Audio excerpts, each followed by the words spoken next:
Hey everybody, it's Derek, and we're back again with the Board Game Spotlight. Today we're going to take a look at a game called Arkon. It's for 2 to 4 players by Hill Gaming Company, and it plays in about 10 to 30 minutes. So let's take it to the table, and I'll tell you about it. Today we're going to take a look at Arkon. Now Arkon is a fast-paced strategy game that plays from a central deck of 52 cards, and in order to win, players will compete through a bidding process that functions like silent auctions, but players can also use their multi-use cards for a variety of different uses. The game is over when the first player accumulates 4 of one clan or 1 of each of the clans. So let me take the opportunity to kind of just run you over what clans you're going to be fighting over in Arkon. You have the elves, human, dwarves, and the orcs. So these are the 4 clans in Arkon that you are going to be competing to win influence of. Now the cool thing about the clans is that when you win influence of a clan member, they provide you an ongoing bonus of 1 influence every time you make a bid or you bid for a new clan member. And so that is not to be overlooked. That can be very highly strategic.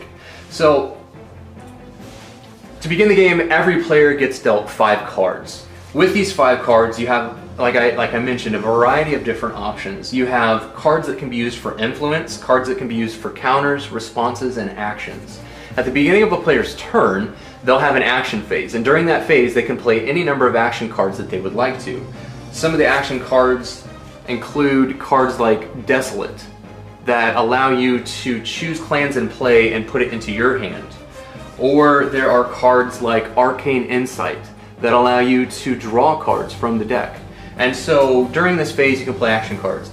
After that first phase, you now can enter into a bidding phase for a clan member that you might have in your hand. Now the way this works is that you put a clan member up for bid in the center of the table.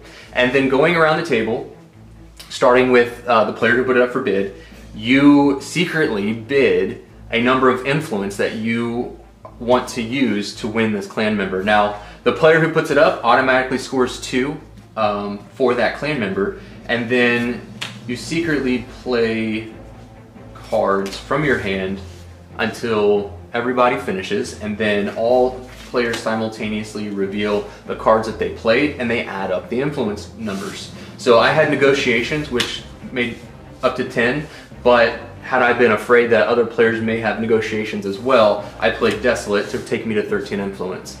If no one beat 13 influence, I would win the orcs. The cards that were played are discarded, and then the orc is now in my tableau.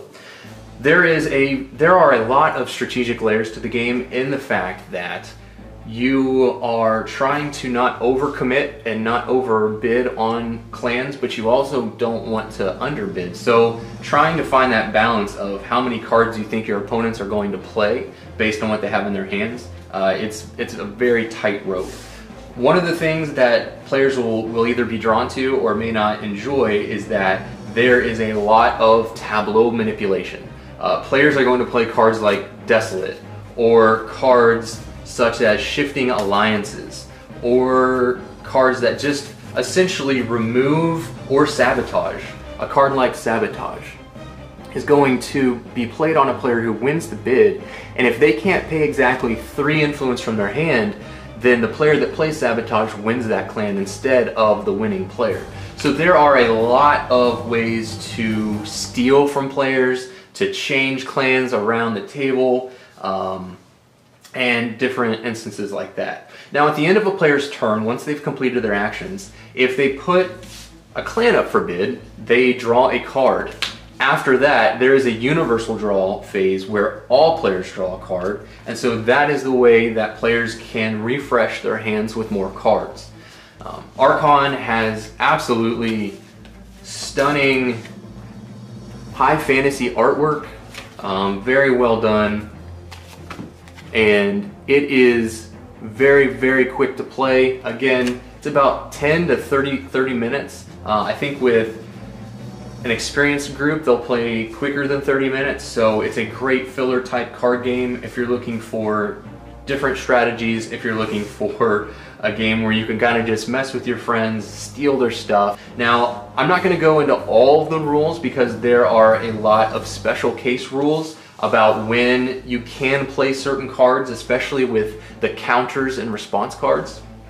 They have a FAQ for Arkon that you can view on their page, and I would recommend that you just go ahead and take a look at that so that you can get a better feel for how all of the cards are played off the table.